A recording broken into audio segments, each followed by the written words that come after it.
Terima kasih Tuhan Yesus untuk kebaikan Tuhan sepanjang hidup kami sampai pagi hari ini. Terima kasih untuk kasih setia Tuhan yang tidak pernah berubah dalam hidup kami. Terima kasih untuk penjagaan, pimpinan dan pembelaan Tuhan yang kami masih boleh rasakan sampai hari ini.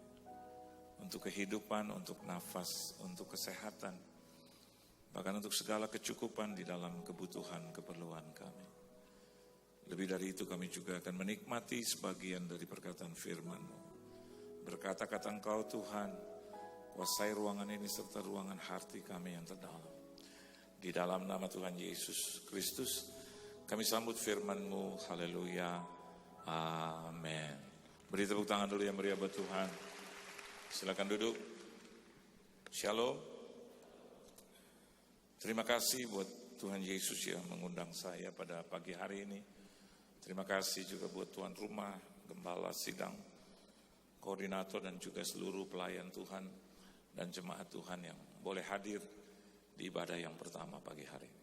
Saudara bersuka cita, amin. Kita buka Alkitab kita di dalam satu kebenaran firman Tuhan, yaitu di dalam kitab Hosea. Hosea pasalnya yang keempat. Hosea pasalnya yang keempat. Ayatnya yang keenam. Hosea pasalnya yang keempat. Ayat yang keenam. Kalau saudara sudah menemukan, kita boleh baca bersama-sama. Hosea 4 ayat 6. 1, 2 dan 3. Umatku binasa karena tidak mengenal Allah. Karena engkaulah yang menolak pengenalan itu, maka aku menolak engkau menjadi imamku. Dan karena engkau melupakan pengajaran Allahmu, maka aku juga akan melupakan anak-anakmu. Kita adalah umat-umat Tuhan yang telah dipilih Tuhan sedemikian rupa. Dengan peristiwa, dengan perjumpaan, dengan hal-hal lain yang mungkin Anda tidak sadari, bahwa sesungguhnya Tuhan telah memanggil, menentukan dan memilih saya dan Anda di tempat ini, sehingga menjadi umat tebusan. Dan di dalam pengiringan kita sebagai umat Tuhan, maka perlu kita semua di tempat ini mengetahui, sesungguhnya pengiringan itu bukan sekedar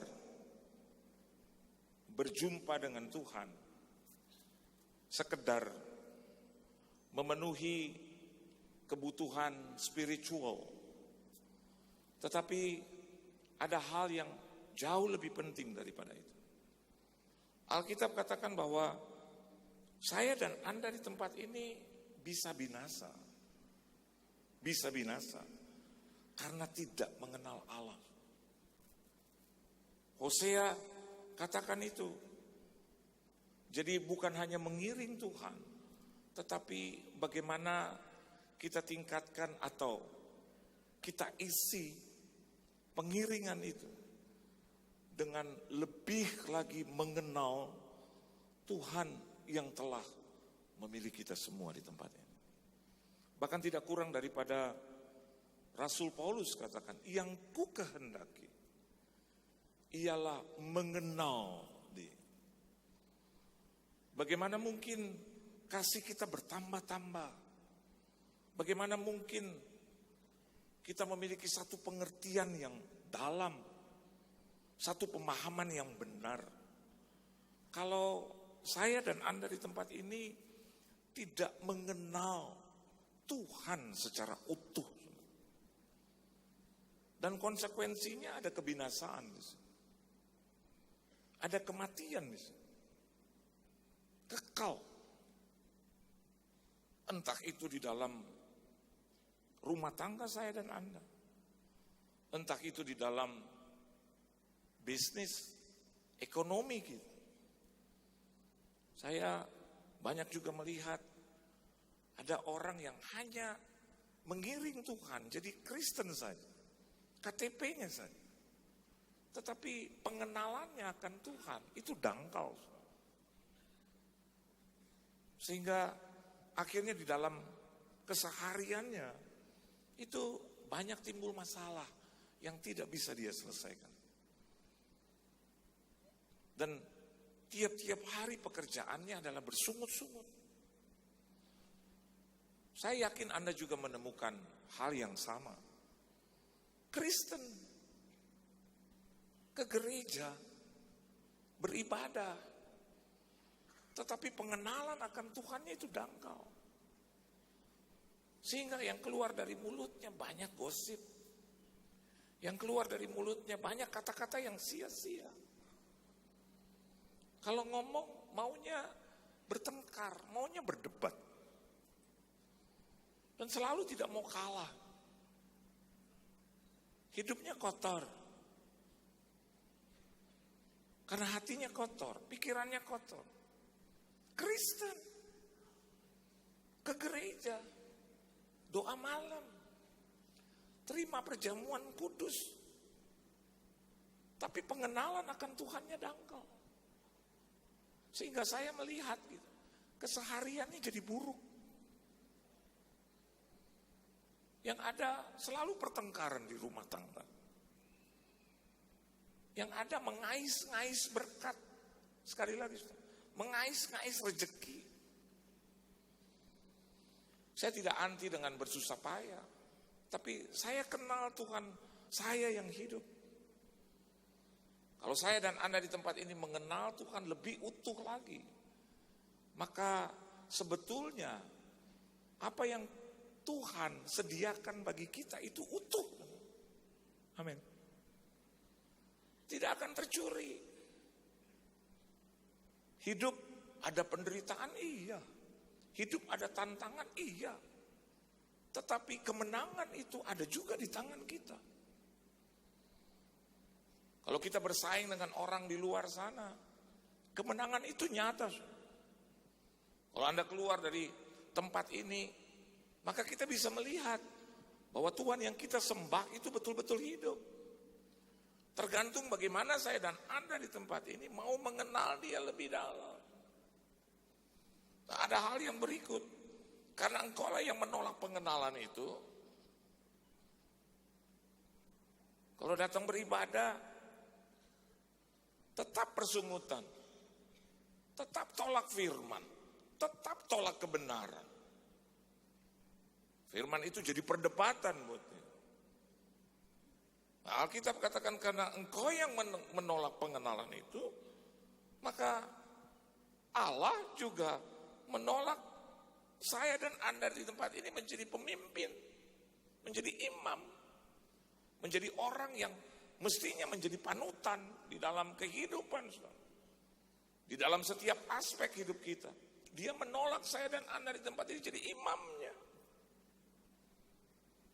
Karena kita menolak juga pengenalan akan Tuhan yang benar itu. Dan Alkitab juga katakan, dan karena engkau melupakan pengajaran Allahmu. Mendengar firman hanya sesaat, sesuai dengan kebutuhan dia. Sehingga akhirnya ketika dia keluar, dia juga lupa pengajaran yang harusnya dia pelihara dengan baik. Saya yakin dan percaya bahwa kita hidup di sini karena kasih karunia Tuhan. Tapi saya juga tetap percaya bahwa kasih karunia Tuhan yang diberikan Tuhan secara cuma-cuma dalam kehidupan kita, yang besarnya itu tak terbatas, wajib kita pelihara. Amin, saudara. Bukan hanya sekedar hidup ya karena sudah dapat kasih karunia seenaknya, tidak. Tetapi kita keluar di tempat ini, kita pegang utuh pengajaran Tuhan Allah kita. Supaya apa? Supaya Tuhan yang dahsyat itu juga tidak akan melupakan keturunan kita. Amin. Zaman boleh susah, tetapi ketika Anda boleh dianugerahi keturunan, maka keturunan Anda juga layak dapat makan dari Tuhan. layak dapat sekolah yang baik dari Tuhan. Layak juga hidupnya diberkati oleh Tuhan. Beri tepuk tangan yang meriah buat Tuhan.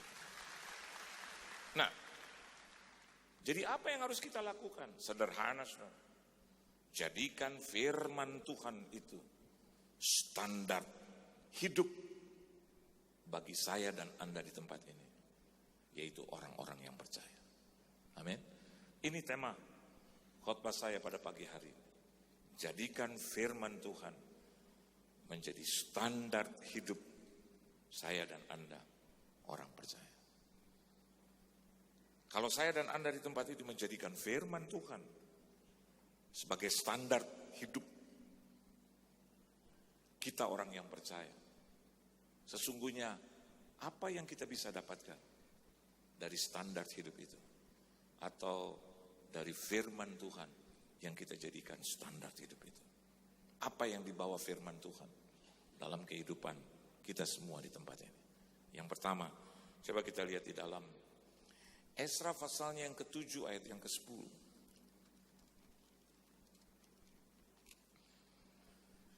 Esra pasalnya yang ke-7 ayat yang ke-10. Kalau saudara sudah mendapatkan, kita boleh baca bersama-sama. 1, 2, dan 3. Sebab Esra telah bertekad untuk meneliti Taurat Tuhan dan melakukannya serta mengajar ketetapan dan peraturan di antara orang Israel. Ada kaidah yang perlu saya dan Anda di tempat ini ketahui. Tidak kurang dari seorang Esra. Dia adalah pribadi yang hidup di zaman Menara Babel. Ia adalah seorang ahli kitab, mahir dalam Taurat Musa yang diberikan Tuhan Allah Israel. Dan raja memberi dia segala yang diingininya, oleh karena tangan Tuhan Allahnya melindungi dia. Alkitab katakan di situ, ia adalah seorang ahli kitab mahir dalam Taurat Musa yang diberikan Tuhan. Dan raja memberi dia segala yang diingini. Dengan kata lain, dia tempatkan firman Tuhan sebagai standar hidup di dalam kesehariannya.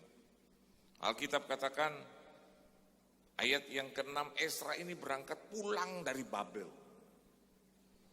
Dan dia menjadikan firman Tuhan itu ukuran di dalam kehidupannya. Dan ada yang luar biasa. Di ayat yang ke-10 di situ dikatakan Esra akhirnya bertekad untuk meneliti Taurat Tuhan. Untuk mempelajari. Artinya untuk mengenal Tuhan lebih dalam lagi. Ini yang dikatakan oleh Tuhan, kita tidak akan binasa. Kalau Anda bergaul dengan firman, Anda bergaul dengan kebenaran firman perkataan Tuhan, maka yang diberikan kepada saya dan Anda di tempat ini adalah segala sesuatu yang menyangkut hak hidup, segala sesuatu yang menyangkut kebutuhan, keperluan, kerinduan hidup. Dan Alkitab katakan dimulai dengan tekad untuk meneliti firman, untuk mengenal Tuhan lebih dalam lagi. Nah, kalau saya dan Anda di tempat ini sudah ada tekad, dan mungkin sekarang sedang ada di dalam kerinduan itu, untuk mengenal siapa sih sebetulnya Tuhan yang kita agungkan itu. Maka di ayat yang ke-10 dilanjutkan dengan kata, dan melakukannya. Ini hal yang sangat penting bagi kita semua di tempat ini. Kata mengajar ketetapan dan peraturan itu perkara yang ketiga. Tetapi perkara yang kedua, setelah memiliki satu pemahaman yang benar tentang siapa Tuhan yang kita sembah, maka kita semua di tempat ini diwajibkan, dinasehati oleh Tuhan untuk melakukan, bukan untuk langsung ngajar gitu. Ini kesalahan di dalam kehidupan kita. Kita pelajari firman, tetapi untuk menggedor, tetapi untuk menyikat, tetapi untuk menunjuk orang lain. Yang menurut kita adalah pengajaran ini. Tapi Alkitab tempatkan, setelah saya dan Anda di tempat ini tahu, paham, kenal, dari kedangkalan menjadi satu pengenalan yang benar, maka segala bentuk firman yang kita terima itu harus kita lakukan. Amin, saudara. Harus kita lakukan. Tidak hanya menjadi orang yang menunjuk dosa. Tidak hanya menjadi orang yang lihat kesalahan orang lain saja. Tapi apa yang kita pelajari itu harus kita lakukan. Baru kita belajar untuk mengajar ketetapan itu. Kalau saya di dalam keluarga, saya adalah orang yang berkhotbah, yang melayani Tuhan, yang hari-hari hidupnya lihat firman, yang hari-hari hidupnya mencoba untuk belajar mengerti firman. Terus saya nggak jadi pelaku. Pertanyaannya sederhana, Pak, Bu. Anak-anak saya dapat apa? Istri saya dapat apa? Kalau saya hanya memenuhi jam tayang gitu, isi jadwal khotbah, terus orang tanya bagaimana jadwal khotbah, penuh ya Pak tahun depan. Terus saya jawab dengan jumawa, iya, haleluya, saya sedang dipakai Tuhan. Karena saya meneliti Taurat Tuhan, kelihatannya baik. Tapi sebetulnya kalau tidak melakukan kuburan, buat apa? Anak-anak saya juga rasa, sorry tuh saya geli gitu, deket-deket saya juga dia geli. Dia akan bilang, ini bapak gue munafik amat ya. Ngajar firman, bulak-balik, keliling dari satu daerah ke daerah lain, naik turun panggung, dikelilingi oleh orang-orang yang kelihatannya kudus. Tapi ternyata di dalamnya itu nisan, bau busuk. Apa faedahnya saya hidup? Oleh sebab itu, tadi Hosea terangkan bahwa saya dan Anda di tempat ini bisa binasa. Jangan hidup hanya mengandalkan kasih karunia terus, Pak, Bu. Bilang, kasih karunia Tuhan segalanya, betul.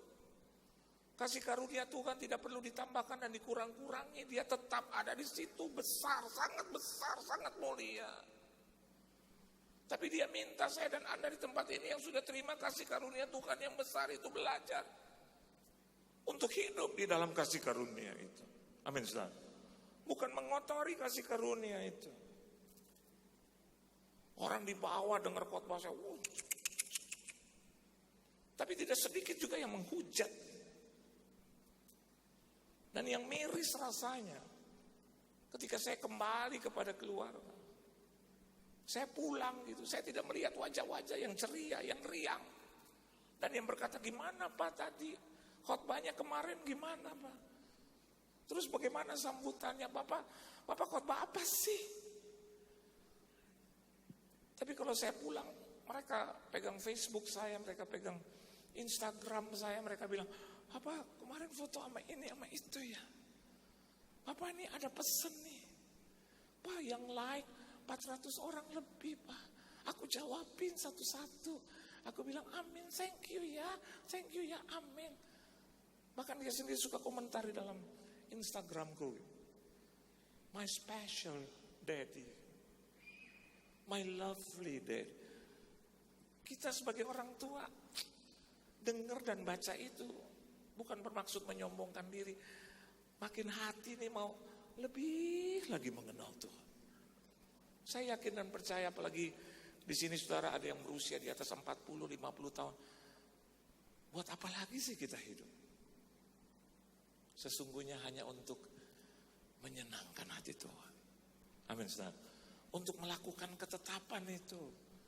Dan kalau kita sudah menjadi pelaku dari ketetapan atau firman Tuhan itu. Percayalah saudara.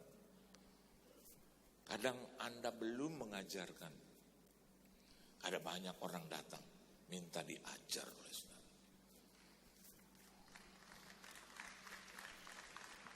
Saudara tidak perlu membuka diri atau promo gitu ya, promote gitu. Orang juga akan datang ke rumah saudara karena dia tahu di dalam saudara ada pengenalan Tuhan yang baik dan benar itu. Nah, orang yang memiliki firman Tuhan sebagai standar di dalam kehidupannya, setidak-tidaknya firman Tuhan itu membawa beberapa hal dalam hidupnya. Coba Anda lihat Mazmur pasalnya yang ke-119.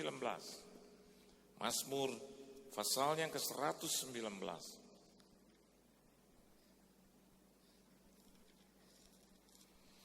Ayatnya yang kelima. Saya 105 maksud saya. Mazmur pasalnya ke-119, ayatnya yang ke-105. Ya. Mari baca bersama-sama saudara. 1, 2, dan 3. Firman-Mu itu pelita bagi kakiku dan terang bagi jalanku. Orang yang ingin meneliti hidup, menjadikan firman Tuhan itu standar yang baku di dalam kehidupannya, maka automatically firman Tuhan itu membawa keselamatan di dalam hidup. Amin saudara. Karena through the words of God, melalui firman Tuhan itu kita kenal Yesus. Kita kenal rencana Tuhan Allah kita yang ajaib. Rencana keselamatan itu. Dan keselamatan itu diberikan kepada umat tebusan. Jadi yang pertama Alkitab katakan firman-Mu itu pelita bagi kakiku dan terang bagi jalanku. Pelita bagi kakiku. Artinya langkah ini tidak akan pernah terantuk. Kenapa demikian? Karena ada pelita di sini. Dan Alkitab juga lanjutkan dan terang bagi jalan. Kemanapun Anda pergi, jalan itu lebar, terang, terlihat dengan jelas. Jalan keluar itu terlihat dengan jelas. Jawaban-jawaban doa itu terlihat dengan jelas. Kenapa demikian? Karena firman Tuhan Anda jadikan standar hidup. Dan firman itu memberikan keselamatan bagi kita. Anda boleh diadukan di pengadilan. Anda boleh mendapatkan orang tidak senang dengan Anda. Tapi dengarkan baik. Firman yang Anda jadikan standar hidup akan membawa keselamatan bagi engkau.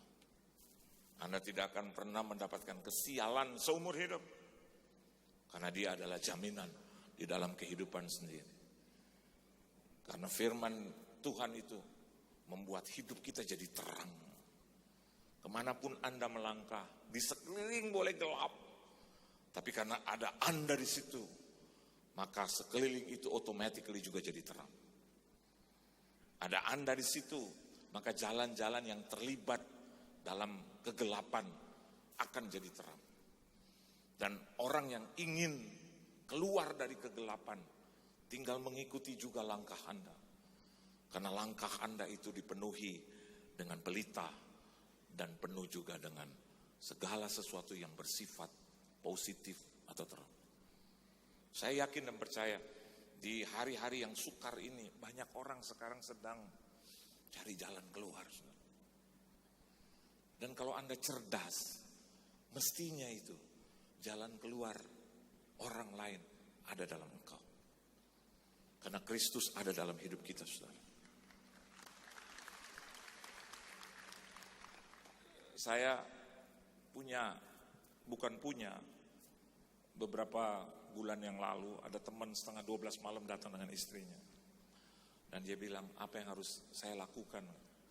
Karena di dalam persekutuan yang mereka geluti, ternyata pecah gitu. Dari beberapa orang di situ, biasalah perpecahannya karena beda pendapat atau hal yang lain. Jadi waktu dia datang, setengah 12 telepon, jadi saya turun dari rumah, di bawah ada restoran yang buka sampai jam 2 pagi. Dia dengan istri, dan dia ngomong sambil nangis. Dan dia minta apa yang harus saya lakukan. Saya bilang, saya nggak tahu karena itu persekutuan kan saya tidak ada di situ. Tapi dia bilang tolong berikan saya pendapat. Nah, terus saya tanya apa masalahnya. Dia cerita. Nah, dia cerita tidak secara utuh tapi sebagian besar. Dan rasanya sepertinya Tuhan berikan jawaban. Saya hanya katakan demikian begini. Kalau kau cinta Tuhan, kau tidak lihat manusia dan kesalahannya. Lanjutkan aja itu persekutuan. Dan dia bilang, tapi yang lain tidak akan mensupport, khususnya dalam hal dana. Saya bilang lagi, tadi saya katakan kalau kau cinta Tuhan, kau teruskan ya. Ya tadi dia bilang, ini juga soal dana. Saya balikin lagi, kalau kau cinta Tuhan. Akhirnya yang ketiga dia bilang, jadi nggak ada urusan dengan dana. Ada urusan dengan dana, tapi nanti Tuhan yang akan cukupi. Kalau kau cinta Tuhan, saya mau katakan buat saudara, itu kan jalan keluar. Seringkali orang ngomong panjang, sampai jam 4 pagi, terus lanjutkan lagi jam 8, terus sampai setengah 1 pagi lagi, terus jam 2 nggak bisa tidur. What kind of life? Sederhana aja. Kalau kau cinta Tuhan, udah kerjakan aja. Terus dia bilang, ya kemarin kita berlima, berempat. Terus saya bilang, ya udahlah, segala sesuatu kita bagi. Dan yang 4 bilang begini, ya keadaan lagi susah. Jangankan buat Tuhan, buat hidup sendiri saja susah. Nah saya bilang sama dia, kau harus beda. Kalau kau cinta Tuhan teruskan. Kalau kau tidak cinta Tuhan, ya jadi susah, ini barang jadi susah. Jadi kalau kau datang ke tempat saya setengah 12 malam bawa berita ini, saya hanya bilang itu. Kalau kau cinta Tuhan teruskan. Dan hari ini terus.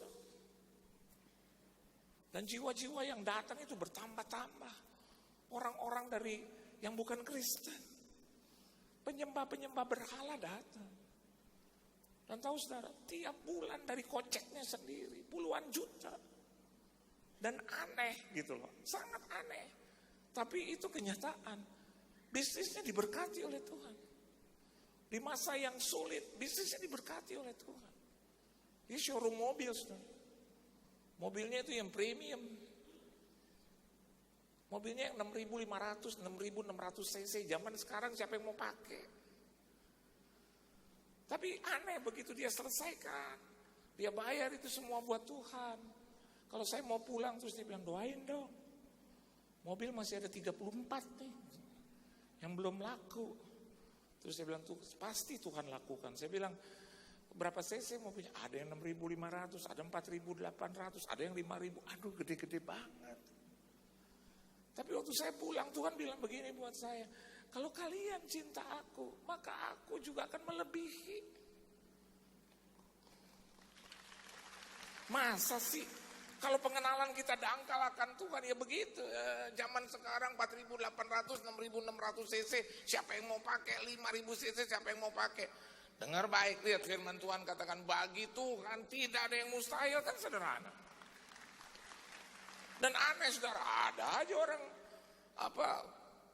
beli yang 6.600 cc. 2 hari kemudian orang beli 6.600 buat apa saudara? Buat expatriate. Buat orang asing yang kerja di perusahaannya. Cari mobil yang 6.600 cc, lihat Tuhan. Cari mobil yang 6.600, yang dikasih 1.300 dibilang kekecilan, badan gua aja gede. Dia bilang dicari yang 2.000 cc, gak biasa dia pakai itu. Saya mau cari yang 6.600, ya datanglah ke showroom dia, dibeli.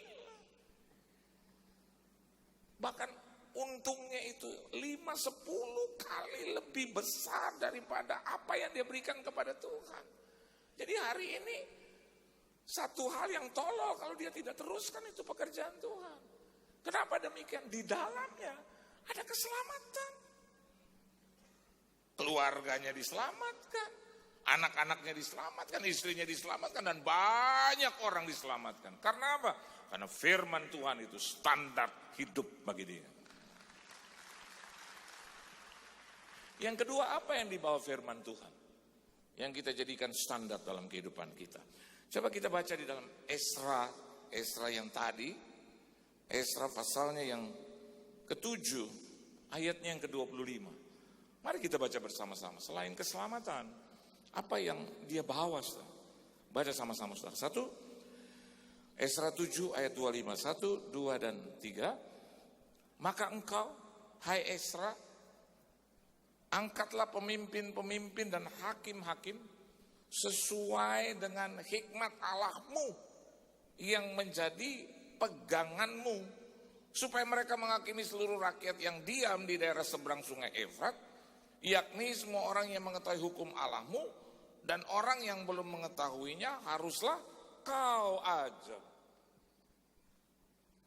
Hal yang kedua yang dibawa dalam pengenalan kita akan Tuhan, yaitu firman Tuhan itu yang kita jadikan standar. Selain keselamatan, kita kenal Yesus melalui firman. Kita hidup selamat karena firman Tuhan menerangkan itu kepada kita, bahwa keselamatan itu sudah datang, yaitu Kristus Yesus. Yang kedua, firman Tuhan itu membawa hikmat bagi kita. Amin, saudara. Hikmat. Hari-hari yang sukar ini perlu hikmat. Kapan kita harus berjalan terus, kapan kita harus diam. Kapan kita harus menjawab, kapan kita tidak harus menjawab.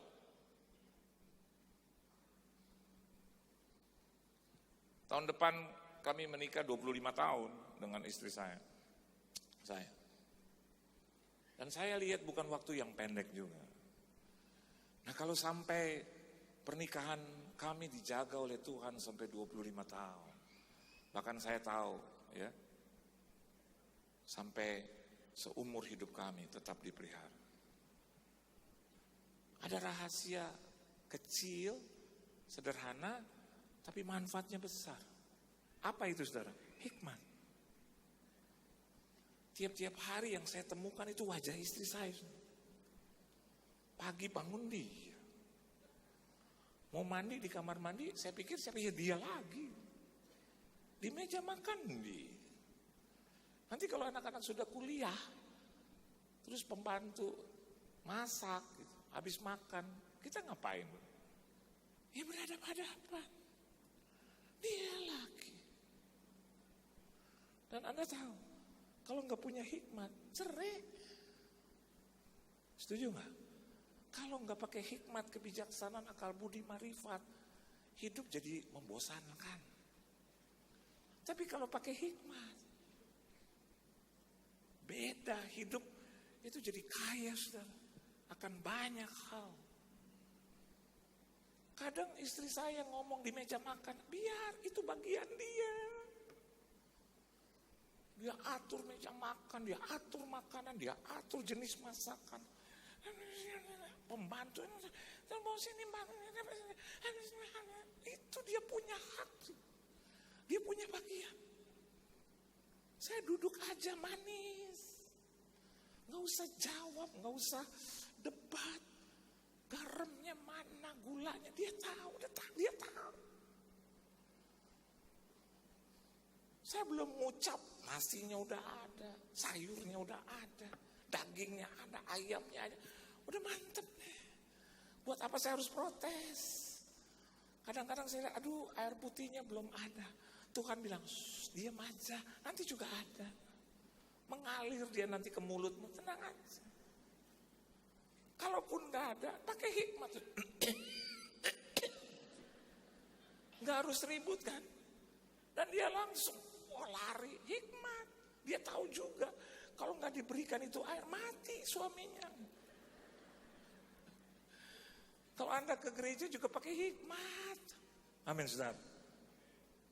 Saya berani katakan, enggak semua kata-kata yang dari pendeta yakin menyenangkan hatimu. Enggak semua. Iya kan? Ada kata yang gitu, yang membuat Anda kayak, pakailah hikmat. Dan firman Tuhan itu selalu memberikan hikmat bagi kita, saudara. Kalau Anda jadikan dia standar dalam hidupmu, pasti Anda adalah orang-orang yang berhikmat. Kalau saya lihat dua putri saya juga saya harus pakai hikmat. Enggak selamanya gitu jadi diktator gitu. Apa yang menjadi perkataanku adalah ketetapan.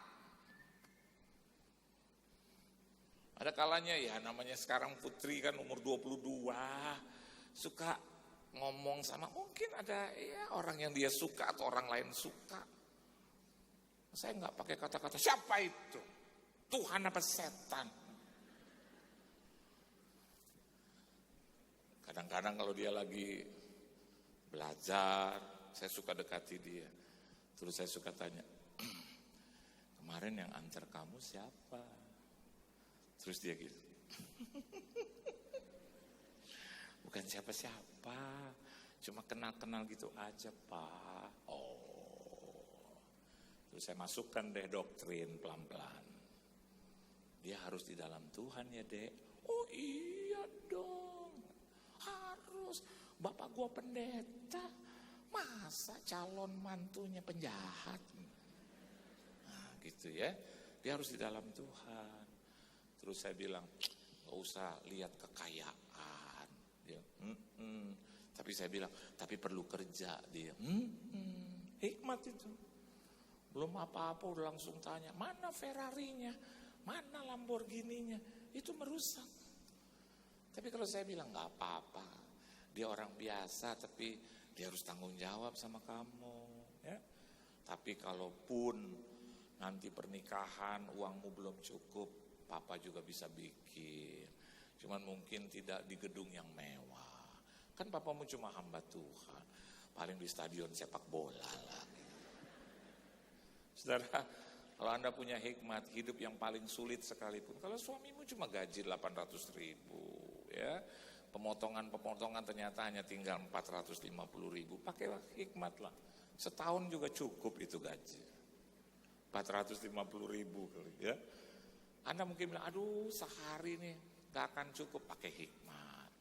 Gak usah lagi pakai ya makanan yang mewah, mungkin cuma nasi, sayur asem, terus ada ikan asin, sambal ya.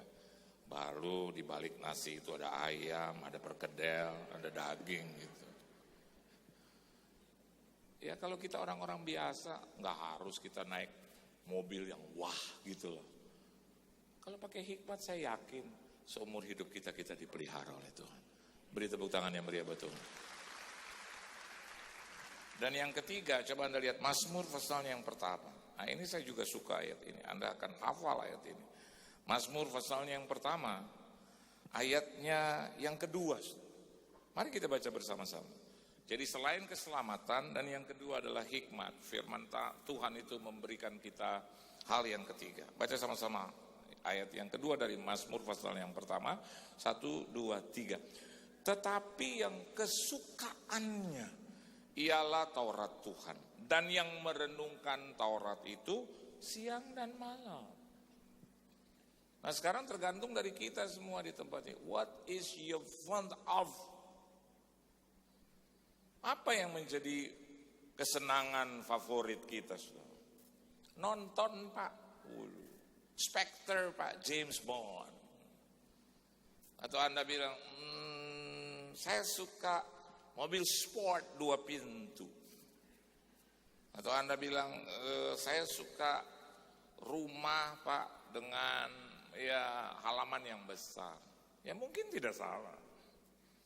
Tapi Mazmur memberikan pengajaran yang benar tentang itu. Bahwa kesukaan kita yang terutama haruslah firman Tuhan.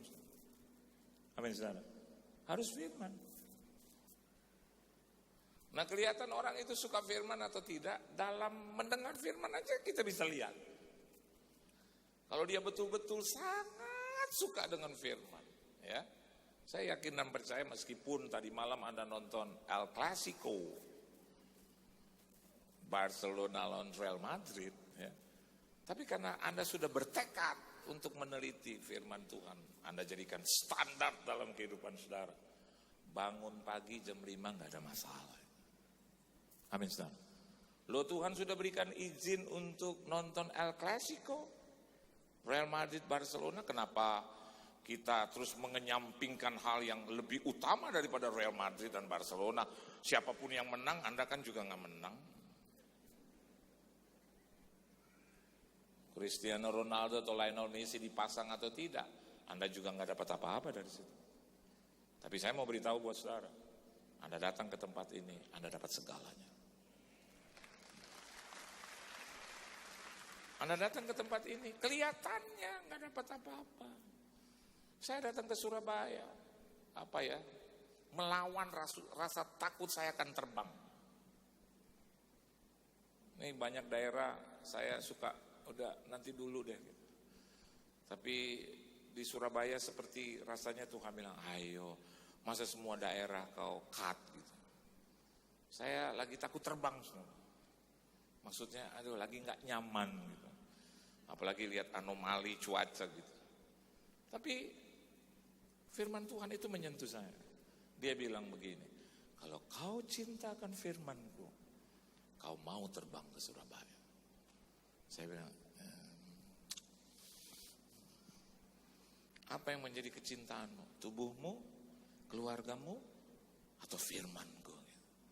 Saya bilang, firman-Mu. Tapi saya takut Tuhan. Tuhan bilang, firman-Ku mengusir rasa takut. Saya tadinya mau naik kereta. Istri saya itu kan pemberani. Dia bilang, aduh kereta 9 jam, 8 jam. Terus saya baca juga kereta anjlok gitu. Ya. Rasanya di udara kita ketemu yang begitu, di darat juga ketemu yang begitu, di laut juga saya lihat kapal tenggelam. Di mana sih tempat yang aman? Di bawah kaki Tuhan, dalam firman-Nya kita menemukan keamanan itu. Jadi kalau saya lihat jemaat di tempat ini, saya bisa lihat siapa yang suka firman, siapa yang tidak. Orang yang suka firman itu dari mukanya kelihatan.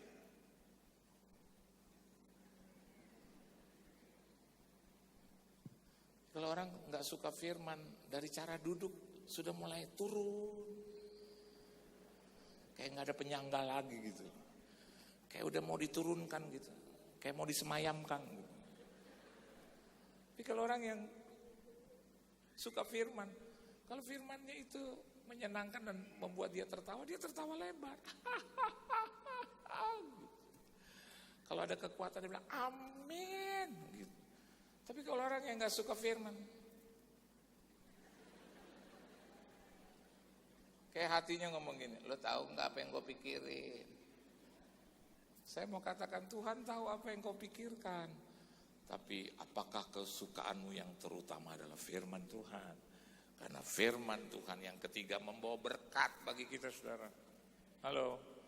Orang yang selalu menjadikan firman Tuhan standar dalam hidupnya nih bukan saya sombong. Ini firman yang bilang selamanya diberkati. Enggak ada cerita. Mau zaman susah, mau tunggang lang, enggak ada cerita. Tuhan mampu memberikan burung-burung gagaknya yang luar biasa datang dalam hidupmu itu pasti. Nggak usah takut saudara. Saya yakin dan percaya untuk hal berkat Tuhan sudah cukupi itu. Berkatmu tidak akan pernah tercuri kalau selama Anda menjadikan firman Tuhan itu standar dalam hidupmu. Kalaupun ada orang yang mencuri atau iblis yang mencuri, Tuhan akan mengganti dengan berkat yang jauh lebih baik dan lebih hebat lagi. Dan yang terakhir, yang keempat, apa yang dibawa firman Tuhan selama Anda menjadikan firman Tuhan itu standar dalam hidupmu? Coba Anda lihat Kisah Para Rasul. Kisah Para Rasul pasalnya yang kedua.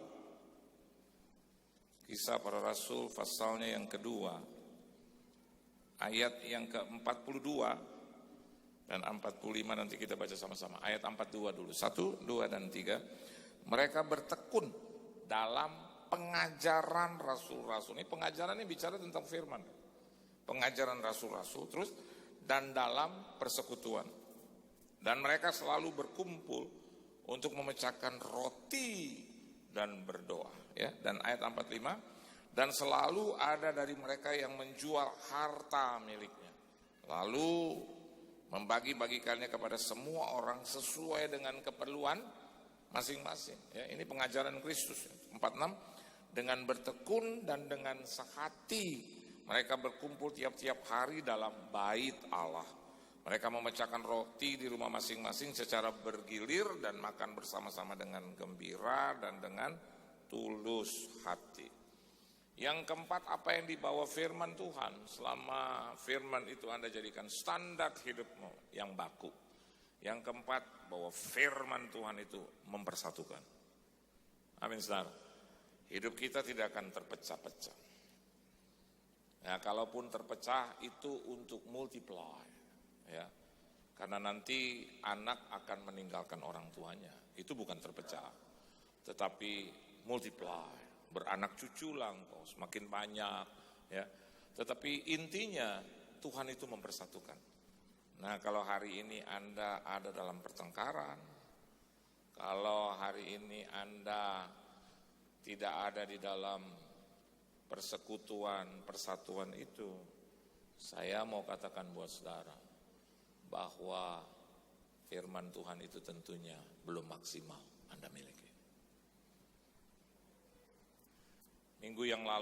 Sabtu yang lalu, bukan Sabtu ini, Sabtu yang lalu, ya.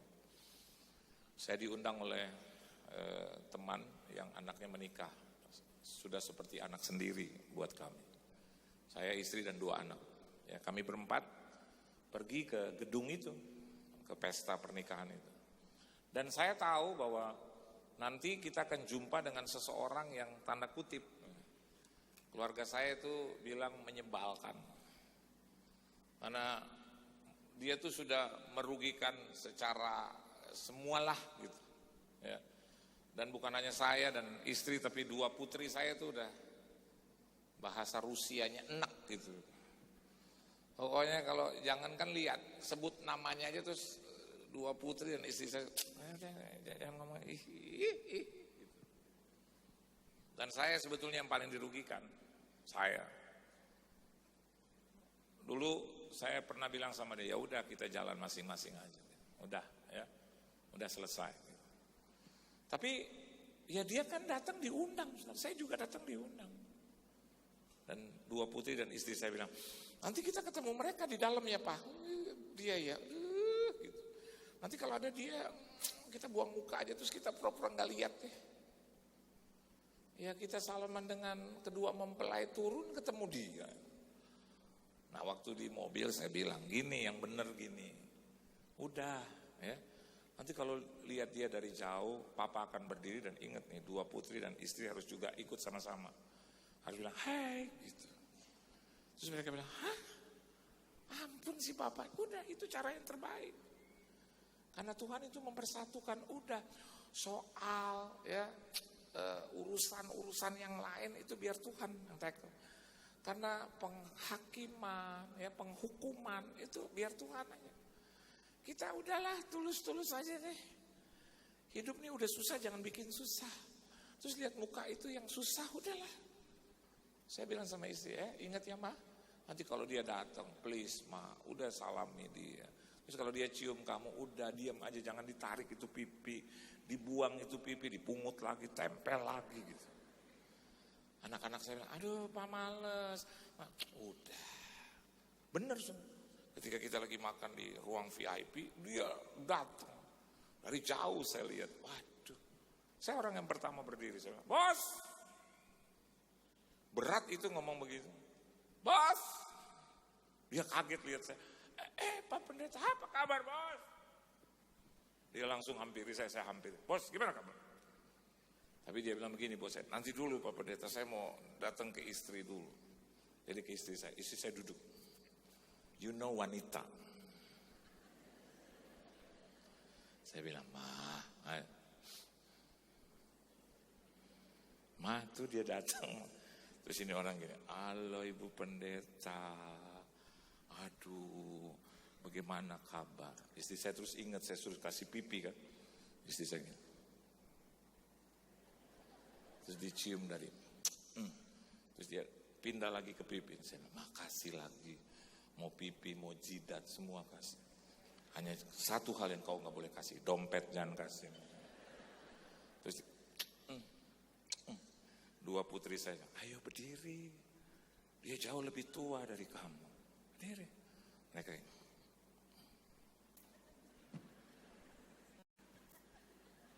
Saya bilang lurus itu kaki, nanti patah itu kaki. Kasih dek, air. Terus mereka, terus saya bilang peluk, mereka peluk. Apa kabar? Saudara tahu, dia jalan, kita juga lepas. Seneng. Terus sekarang mau pulang. Saya bilang, yuk kita pulang. Terus mereka bilang, aduh Pak, dia masih ada di depan. Kita putar aja. Saya bilang, kalau putar jauh. Jadi capek. Tuhan bilang tuh jalan keluarnya di situ. Ngapain sih muter-muter manjat lagi, naik turun lagi jauh. Pakai high heels. Mendingan sini jalan keluar. Cuma ada itu, kita tegur lagi. Begitu dia lagi ngomong, saya teriak lagi, bos! Dia, Pak Pendeta, pulang dulu ya. Tuhan berkati bos ya. Saya bilang lagi sama pasukan, ayo salamin lagi, cium lagi. Mereka, begitu keluar diusap-usap. Saya bilang jangan di sini, nanti di rumah aja, kau mandi aja sekalian. Gitu. Apa salahnya sih untuk mengampuni? Gak ada salah. Malah itu melepaskan sakit penyakit. Anda tetap ada dalam kesehatan. Karena firman Tuhan itu mempersatukan kita semua di tempat ini. Tuhan memberkati saudara. Tunduk kepala, kita berdoa. Terima kasih untuk firman-Mu yang menjadi pegangan dalam hidup kami. Standar dalam hidup kami. Kami tidak boleh hidup di bawah standar itu. Bahkan kami tidak harus hidup melebih-lebihkan standar itu. Kami harus mengikuti standar itu dalam keadaan normal. Ajar kami Tuhan untuk selalu menjadikan firman-Mu pegangan dalam hidup kami. Karena di dalamnya kami memperoleh keselamatan. Dari firman Tuhan kami mengenal Kristus Yesus yang menyelamatkan kami. Dan hal yang kedua, dari firman-Mu, ketika kami bergaul dengan firman-Mu, hidup dalam firman-Mu, selamanya kami memperoleh hikmat, kebijaksanaan, akal budi marifat. Dalam tahun yang sulit bagaimana kami harus hidup. Dalam masa-masa yang sulit bagaimana kami harus bertindak, bagaimana kami harus berkata-kata. Yang ketiga, firman itu membawa berkat bagi kami sepanjang seumur hidup kami. Hidup kami diberkati oleh Tuhan. Berkat Tuhan itu cukup bagi keluarga, bagi anak-anak, bagi istri, suami, bagi keturunan, keluarga besar kami. Dan yang keempat, firman Tuhan itu mempersatukan kami. Kami yakin dan percaya kami mau hidup dipersatukan oleh Tuhan. Karena firman-Mu selamanya mempersatukan kami. Berkati jemaat-Mu yang hadir, keluarga, rumah tangga mereka, bisnis, usaha, mata pencarian, pekerjaan, perusahaan, perekonomian, kesehatan, pergaulan, studi, jodoh, mereka Tuhan Kau berkati. Kesehatan, pelayanan gereja mereka Kau berkati. Di mana saja mereka berada, diberkati dan jadi berkat. Di dalam nama Tuhan Yesus Kristus kami sudah berdoa, mengucap syukur dan berterima kasih. Dan kami jadikan firman-Mu standar dalam hidup kami. Haleluya. Amin. Tuhan Yesus memberkati saudara.